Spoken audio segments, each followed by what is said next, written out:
organise a get-together and make sure you get yourself along. So, like I says, I always try and keep it central for people travel. Don't get it wrong. I think, like you says, if I did date up in Joondalup, you'd still get people up there. I'd be full. I reckon you have one. You'll always get people. Like we're in like a group, because I'm part of this Amazon selling group, and we meet up every month. And more often, we used to meet at Hillary's, then we used to meet in Perth, and then we meet down in Rockingham. And we found that it's better for everyone just meeting more central. Aye. Because you're not annoying. Well, it's not annoying, but it's more convenient. People can get there. Yeah. Aye. So we do like 4 meetings in Perth, and then the 5th we're doing Rockingham, just for kind of please the people that live further south. And getting around in Perth is pretty decent as well. I mean, what did you find when you got here with your bike and stuff? Because I got here, we lived in Belden, and I had a car. I don't know why we had a car, and I didn't take it. Oh, no. Lauren needed it for school, actually. We had one car at the time. And I'd cycle up to the train station, get a train right down into Perth, and then I was working over in East Perth. Not far from that, actually. But it's great. How good is it to you jump on a train that goes right down the middle of the freeway? That's bonkers as well, isn't it? What's your family think of that when you see that? There's no train. No, exactly. There's no train we got excited because the train was coming as far as Galashiels, which is still 18 miles away from Hawick. So, like, I was like, what's this Smart Rider thing about? It's tremendous how I was getting the train. I was using the train every day. I never ever used the train. I was using the public transport. I was using the bus all the time. I was the same. I never used the train in Scotland. Once in a blue moon, if you go to Edinburgh or stuff for a night out. But to jump on that, use a Smart Rider. You get off. Sometimes I take the bike into work, because I used to leave it at the bike rack thing, and then get off at Perth, and then just walk to work. 10, 15 minutes. Sometimes I just take the bike up, and I'd maybe go at lunchtime and stuff as well. But it's phenomenal. You take the bike in the train, you just park, and it goes right down the middle of the freeway. Plus the trains here, they're so clean, aren't they? Yeah, it's spotless. Like, yeah. They're on every 10 minutes or something like that. Yeah, I've never seen any trouble in them either. Buses are constant. I've only had a couple of buses, to be fair, but we went home last Christmas, and we were on the buzz, and it was the dirtiest experience ever. Right? It was chucky, you couldn't move, condensation on the windows, people coughing, smelling diesel, dirt everywhere. It just looked like chewing gum underneath the seats and all that. We were like just sat there with our arms like clasped together, so we're not touching anything. And we went to the Trafford Centre, and it was the worst experience ever. Is that right? Yeah. And then you come here and you get on a buzz. It's like, oh my god, these are like air cons pumping. Everyone's nice and good. There's a nice, and everyone's respectful as well. Like everyone says thank you when they get off. You don't get that at home, do you? Oh, yeah. No, see, you get that in Scotland. You never leave the bus without thanking the bus driver. That's a Scottish thing, Chris, isn't it? It's not an English How many times you left the bus, Chris, and no thank the bus driver? It depended, though. If we used to have a right arsehole on a driver when we were at primary school and when we were at high school. And we used to take the little paper into the old pen biro and spit it in his face and all that. You wonder why he wasn't very nice. Yeah, so if he's listening, he knows it's you now. That's a little bastard, Chris. You'll probably find he's probably just lives in Joondalup. He does now. Yeah, like everybody else. Yeah. That's incredible, man. No, look, it's been some experience coming over here with the buses and everything else, but I don't know how we survived without a car, to be honest with you. You did well for 12 months with no car. We eventually got a line off a kind of family friend. I'd only met him once. I'd done 37 days in a camper van on the East Coast. That's different though. We're not on your own, man. I was with the ex. That was hard work. Like, was that because you were with the ex? Was it like an adventure, or was it just the ex, or was it just? We're not like an adventure though. I mean, the thing is, we probably went at the wrong time. When I first came across here, I came across for 3 months, and it was in the May for 3 months. Yeah.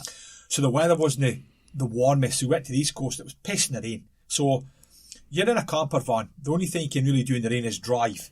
So don't get us wrong, we were driving, stopping, looking at the big Ford book that you get with a camper van, finding somewhere that was maybe a couple of 100 kilometres away, booking accommodation. Don't get us wrong, the camper vans were shit hot. Like, you plug the mains in. We had a TV, a kettle, toaster, little fan heater. But I used to always use the camp kitchens. So you'd go in the camp kitchen. We'd always have a fridge. We'd always have a fridge full of beer and food. Into the camp kitchens, cook up, and then he'd meet other people and where have you been, where are you going, what's it like, and all that. And that's pretty much where we found a lot of the stuff on the East Coast, because we were just getting talking to people. Yeah. A beach is only a beach, and nice when it's no pissing the rain. Yeah, that's right. We ended up in Cairns, and I can remember we'd only had 2 days in Cairns before we flew back to Perth, and then I was flying back to Scotland a couple of days after that. And we got to Cairns, and the only thing I wanted to do in Cairns was the only thing I looked at was to do the Great Barrier Reef. So we booked tickets, and as we were booking tickets, the guy goes, "Oh, just to let you know, it's got to be a 30 knot wind." And I was like, "That bad?" I was like, "Is that bad?" He was like, "No, not overly bad." I'm not quite sure. I get seasick. And I was like, "What do you mean? What was with the high pitched tone that he did now?" And he went, "No, it's not too bad." that was a giveaway. So we booked it anyway, right? As we were getting on this catamaran or boat or whatever it was, they're selling seasick tablets, 2 for $5, right? And you're seeing the signs of the staff eating them, right? That's not so good. I'm thinking, can I get 2 of these, please? So I had 2 of them. Going up was all right. It wasn't overly choppy, but they actually, so you go in snorkeling, but they actually you had to actually wear a body float to keep you up, because the water was you couldn't see when you're looking, and you couldn't see anything because everything was, the wind was, and everyone was just picking it up. I did snorkeling at Coral Bay. In Coral Bay is probably my favourite place in the whole of Australia. Yeah, Coral Bay's stunning. We've not been there yet. Honestly, you can walk 20 metres out in the water. You can see for miles. The snorkeling's unbelievable. You can start at the top end of Coral Bay, the bay, literally just float, and the current just takes you right round. You see everything, turtles, everything. So I kind of thought, well, this has got to be pretty much the same as Coral Bay. Never seen a thing. Allegedly, there was a turtle and a big clam. That's a shame. Imagine going all the way to the all Barrier Reef. All the way there to choppy. do something on my bucket list.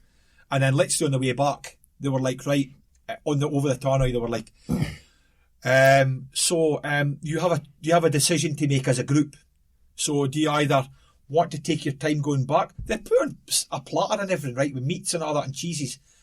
Do you want to, as a group, go back nice and slow? However, just to give you the heads up, that is 35 to 40 knots. Jeez. And the waves will be extreme. Or do you want us to literally to put it on full speed and try and get you back as soon as possible? What was the consensus? So they said try and get us back as soon as possible. Right now, so what they say is that you look out the back of the boat and you just look at the horizon. Some of these people refused to take these pills. Some of these people were hanging over the edge, being violently sick. I would have been over the edge. So you're getting the smell. Pills or no? Like Did you not get any splatter? Wee bit to the window at the left is, but I was all right. I'm just constantly sitting like that, and I'd never felt overly bad. But everybody, there's a wee boy in front of us. He was green, right? Oh my! And he went like that with his top, and he was sick down his top, and that. It was sick everywhere on the boat, off the back of the boat, and everything. I'm just like, I said to this guy beside us, and the guy was just sitting like that, happy as Larry. I was like, I take it you took the pills. He was like, when you see staff taking the pills, son, you take the pills. Yeah, if the staff are taking pills, you know it's a good idea, don't you? So that was. That is disappointing, because I mean, it sounds like I've heard that Niggler Reef's far better than Barrier Reef anyway, Chris. 100 mile away. But yeah, 100 miles better. Yeah. But everybody I've spoke to, all the Aussies I've spoke to said that, but you think you go to Great Barrier Reef, it'd be nice to see something. You know? Aye. That was on the bucket list, and that was like literally the last thing to do on that wee trip. So you're stuck in a camper van, it's pissing the rain for the whole time of the day. You go to the Barrier Reef and you can't see it. Were there good bits though? There was method in the madness though, because as you were driving further north, it was getting warmer. Yeah. So it was pissing down in like say Melbourne and all that, and Phillip Island. Yeah. As we got up to like say like Noosa in New South Wales Mackay and all that. Yeah, it's lovely out there. It was beautiful. We were only meant to stay for one day in Airlie Beach, but as we were travelling up, we'd put on our Facebook, we'd done a diary kind of thing, and as we were walking up to Airlie Beach, a lassie from back home was living there. She was like, where are you staying? Oh, just in a camper van. No, come and stay at my house. So we went to her house, just got in the piss. She was a beauty therapist on Hamilton Island there. Oh, That's a fantastic. beautiful Aye, spot. That's stunning. where my brother went. Aye, Is that right? stunning. Yeah. Aye. I've had a few friends that have been there. Did I you think see it's the just job that were magnificent. advertised there a few years back? They were advertising all over the world for, I think it was like, not a gatekeeper, but someone to actually be on Hamilton Island full time. The sound's that soft, it squeaks. So we'd say, we went like I says, Tremendous. it's mental. Squeaky sound. It squeaks, you rub your feet in it, and they actually, whether it's a joke or not, I'm not sure, but as you're getting on the boat, they'd get you to empty your pockets, because it's that sounds very Australian, like you don't want to take that. any in sand. case you're pinching sand or something. But we ended up staying 5 days. Stayed at that lassie's house for 5 days. Fantastic. Small world again, though, isn't it? What's the That's chances? probably my second favourite Airlie Beach. It was so laid back though. We went on a boat tour, free piss for 10 o'clock in the morning. Couldn't even remember getting off the boat at 5 o'clock. He done a tour of the 72 islands of the Whitsundays. Yeah. And then you got off the boat, and then your first meal, I think it cost about $60, right, which is $9. Free piss all that time, and then when you got off the boat, you went to some pub in the middle of Airlie Beach, and you got a meal and a pint for your ticket as well. So it's like bad for $60, mate. So full day for $60. Yeah. And you could get a free upgrade if you wanted to upgrade it to a better pint. Like a $2 payment or something if you wanted. If you didn't want a 3.5%. I think when you've had 5 or 6 pints, you don't care what you're drinking, do you? Really? Drinking red wine and everything just because it was free. Just mixing it all. Aye. Was that all backpackers and stuff? Just backpackers and folk travelling. Airlie Beach is massive for backpackers. Yeah. A lot of them just kind of sat there, and it's not like what they call the silver travellers or something, or whatever it is, the kind of older generation that literally just follow the sunshine right around the okay, yeah. And so I think it's silver dollar or something like that, and they just travel. But a lot of this Airlie Beach was just predominantly backpackers on the boat, and it's good. Like you're meeting new people all the time, and then you kind of get friendly with them, and then you say, "Oh, I'm maybe staying tomorrow night. Do you want to meet in the pub?" And you're seeing familiar faces all the time. I suppose that's a good thing about actually just having a camper van, because you're not tied to a timescale, are you? I mean, it wasn't overly expensive. I mean, there is a lot of like, I'm not sure if you've heard about. Have you heard about that iMover? There's a. Oh yeah, yeah.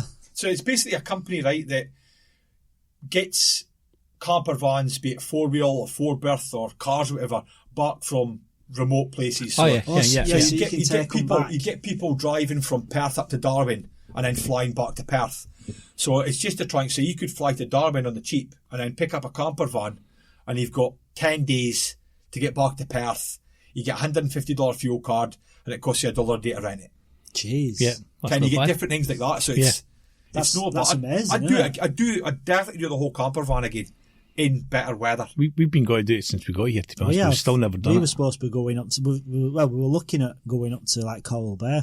Yeah. Coral Bay's about 12 and a half, probably 13-hour drive, but I broke it up. I went to Kalbarri first. Yeah. Kalbarri's stunning, and they've got that new kind of that walkway, that thing. glass Unreal. thing, Aye. yeah. Oh, I've seen that coming up. Sky- I didn't realise it was Skywalk. Kalbarri. Skywalk in Kalbarri. Yeah, I've seen that. Amazing. I thought, I wonder where that is. And I always met a does really look really good. every time I And see it. then, and that's about maybe 7-hour drive. Yeah. Which breaks it up. But then I've done it with my brother when they came, and who drove right to Carnarvon, which is 10 hours. Done a massive food shop in Carnarvon, and then on to Coral Bay, because everything's a lot more expensive up in Coral Bay. Yeah. But we just hired two chalets. Yeah. So drove up in the Outlander, and then literally got there with all the food shopping and that, and had the 2 chalets and just cooked every night. What did your brother think of Australia? I mean, how many times has he been here, Right, Chris? honestly, right. And I will never ever forget the face when I says to my brother, I was like, "Brother, I'm going to pick you up to the airport, and I'm going to go to the drive-through." For a beer? Right? And he's like, "What do you mean?" I It was blows your mind. It's amazing, isn't it? I says, I said, "In fact, I'll tell you what I'll do. I'll take you home first. We'll get rid of the luggage, and we'll go away and buy some beer." So my niece came in the car, my brother came in the car, my brother was sitting in the front. I was like, "What do you fancy?" He's like, "Well, you pick." Thinking he's getting a burger. Aye, so I was like, what do you fancy drinking? Do you want lager? Do you want pale ale? Do you want cider? What do you want? He goes, "You pick." Right, brother, okay, so I was like, "He goes, where do you go in the bottle shop?" I was like, "Aye."